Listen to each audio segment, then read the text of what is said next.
Hello everybody, PW here. Let's do a little more with the 400. So today I picked up one more box because I had one box left, and one box gets me 8 boxes total, which is what I wanted. Reason being, I would have much preferred to buy 1 or 2 or 3 boxes and then buy brass, but nobody makes brass. Winchester has said that they will be releasing it, but they never have. Starline says they're not going to make it unless a lot of people start calling and asking for it, and we know how that goes. They possibly could, but I don't see it happening. I really honestly see Winchester letting this cartridge be stillborn, or die on the vine, however you want to say it. But it's supposed to be out 2 years ago, and then it was released last April. Guns are just trickling out. Savage has a few. Mossberg has 1. There's a couple of barrel makers for Contender and Encore. But by and large, Winchester's released a few. Ruger's got a few out, but they're just slow, really, really slow. And I think it's because there just isn't a call for it, and Winchester is just dragging their feet, producing the ammo that'll create the draw for it, So it's a sorry state of affairs. But once I get the rifle, I don't really care what they do, because I'll have enough brass, I can make my own bullets, and I'll have the rifle. Life will be good. So what I've decided is, I don't want to pull all the bullets, factory loads, just to get brass. What if it shoots good? What if they work well? I'm not going to lose anything. I'm going to save all the powder. I'm going to save the bullets. I'm going to use the brass, fill it with my cast, and reload them. But what if it shoots? I don't need to do anything. I can leave it just the way it is and shoot it, and as I shoot up enough, I'll reload it. So, but I got 8 boxes, and I got so many to get the brass. So let's pull 2. Let's pull 40 cases. We'll have 40 to work with, make up loads. I don't really have to work up loads per se with cast. I do have to find a good accurate load, but I always target 1600 to 1900. If I can get in that range, and 1750, 1800 is a magic number. That's what I like. That number will allow me to get into some serious shock. I can harm. I should say more than harm. I can destroy vital organs with that kind of impact power. You start dropping down slower, and that thoracic shock really diminishes. It really starts about 1600-ish, and then it's fully enveloped around 2200. So that's the magic number. That's part of the reason that a lot of the thresholds for bullet expansion is around 1800, because of that. It's like the speed of sound barrier. It's just the magic number that allows you to reach that expansion level and thoracic shock to the animal, which instead of just poking a hole and expanding and cutting, it actually destroys organs in its path because of the energy wake going through. You can see it in the pictures, videos of the gel. That's the waves you see in there. That's what you're seeing. That shock wave actually rips apart, separates the gel, and does the same thing to organs. And that's the reason that velocity threshold is there. Anyway, so what I wanted to do today is just talk a little about the 400, because it's a new thing for me, and it's enjoyable, and there's not a lot of videos out there about it. So what I'm going to do is I'm going to pull these with my RCBS collet bullet puller. And I've got it over here in the press. Hold on tight, I'm going to move you.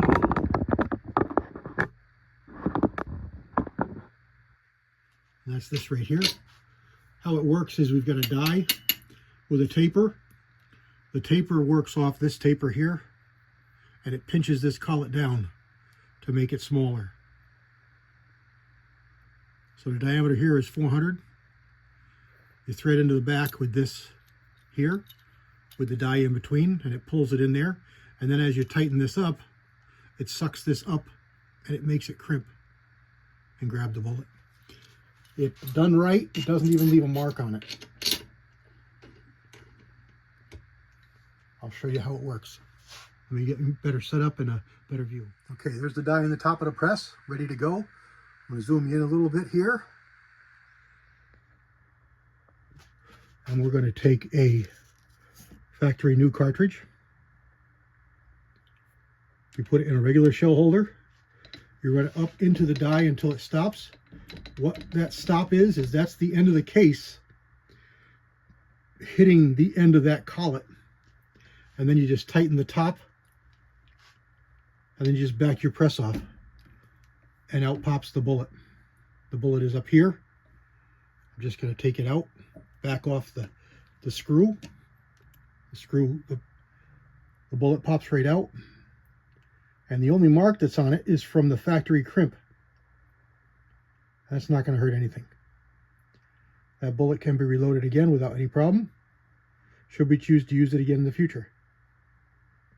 Just like that. No problem at all. So let me get a bowl. Actually, let me get 2 bowls. And I've shown you these before.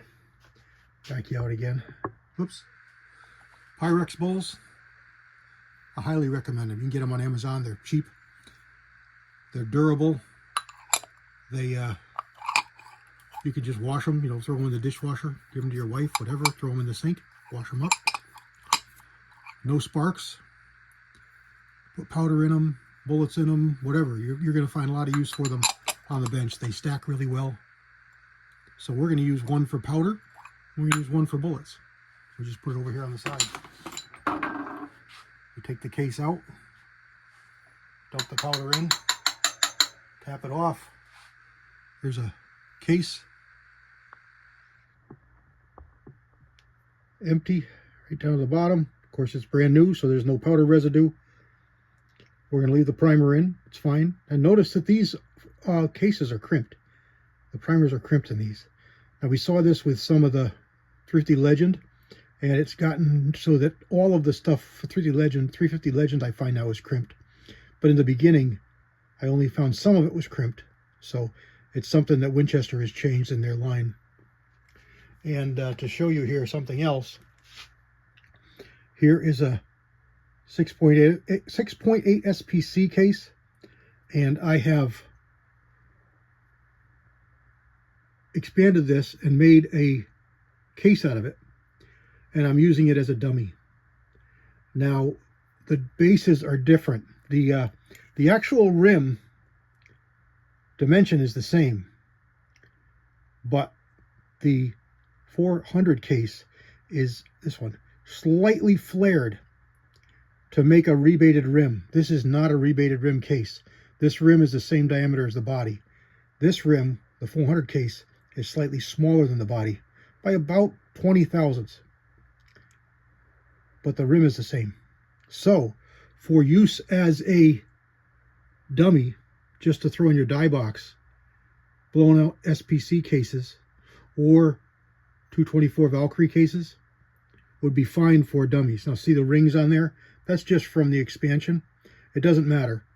It goes right in the cedar die, which is all I need it for, because we're getting an overall length for this. This case happens to be the right length. Same length as a 400. Same length. So it's fine. It can even be used to set the crimp. But I want it just for dummies. I'm not going to shoot it because the case actually is different dimensions. It probably would be okay, but there's no reason for it. We've got brass. I don't need to try and create something. So there's our first piece of brass. Let me put you in speedy mode and we'll pull the rest of these.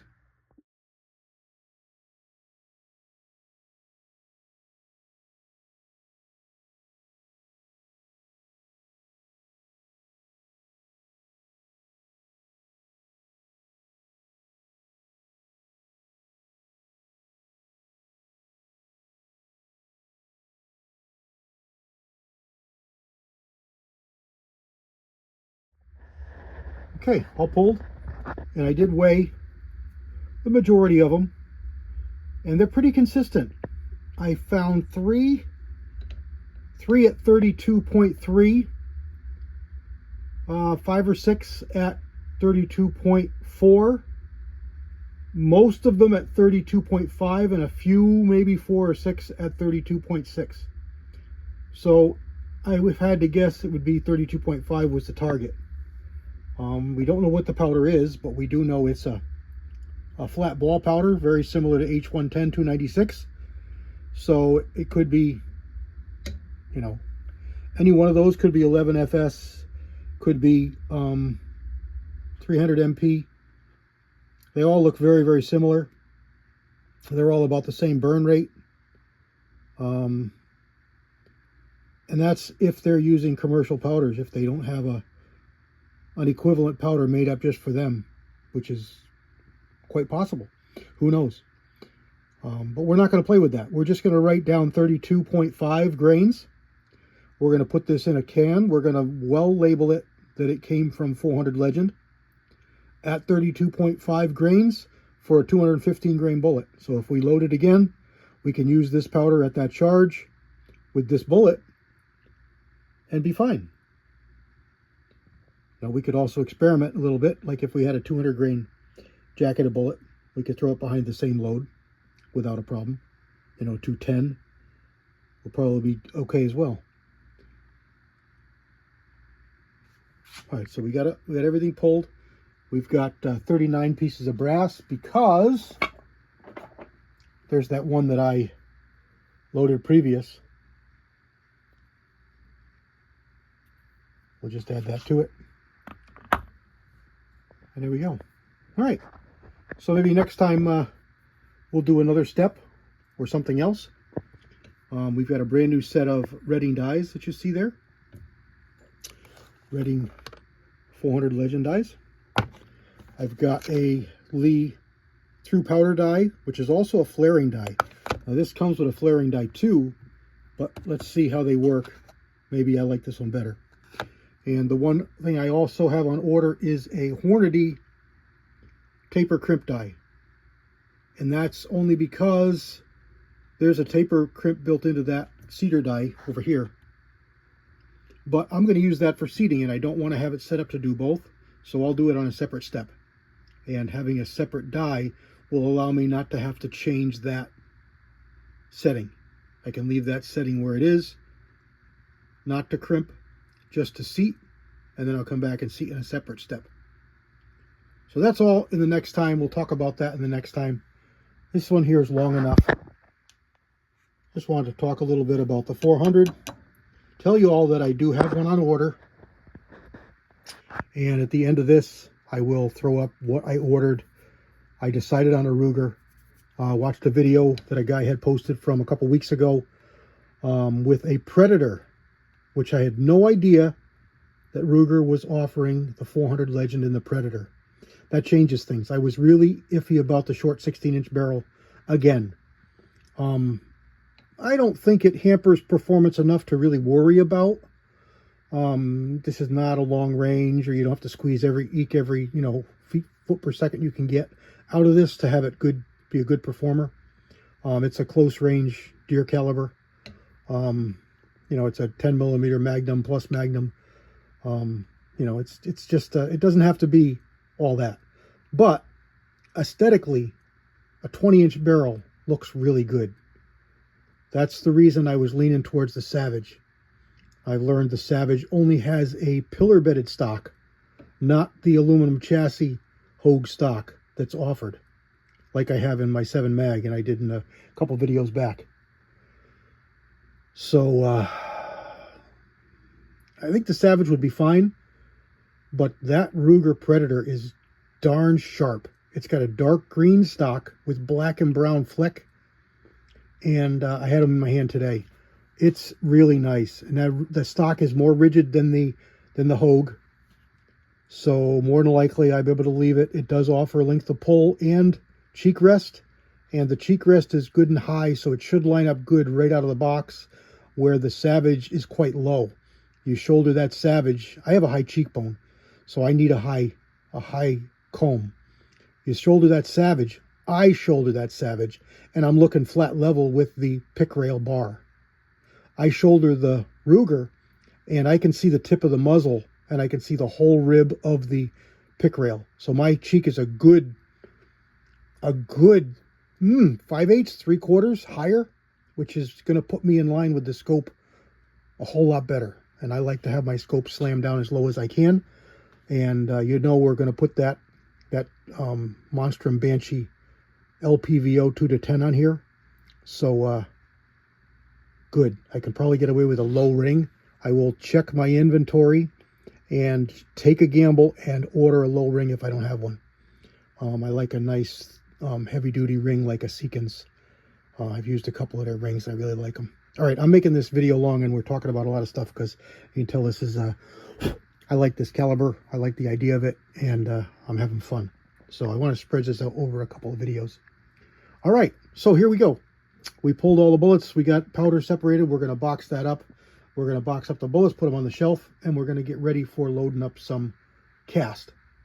I've got another mold coming as well. I think I told you. A 265 grain from Accurate. Now, I've learned that Accurate sold their business a couple months back, so it's a new owner. I hope it doesn't change things. I don't know that I would have changed my plans for ordering that die because nobody else makes that die, that mold. So that was the only game in town to get that mold, and it's a 265 truncated cone. I'll try and remember to put a picture of that up as well at the end of this video. So let me sign out. Do that before I forget. God bless everybody. Hope you have a wonderful weekend. CW out.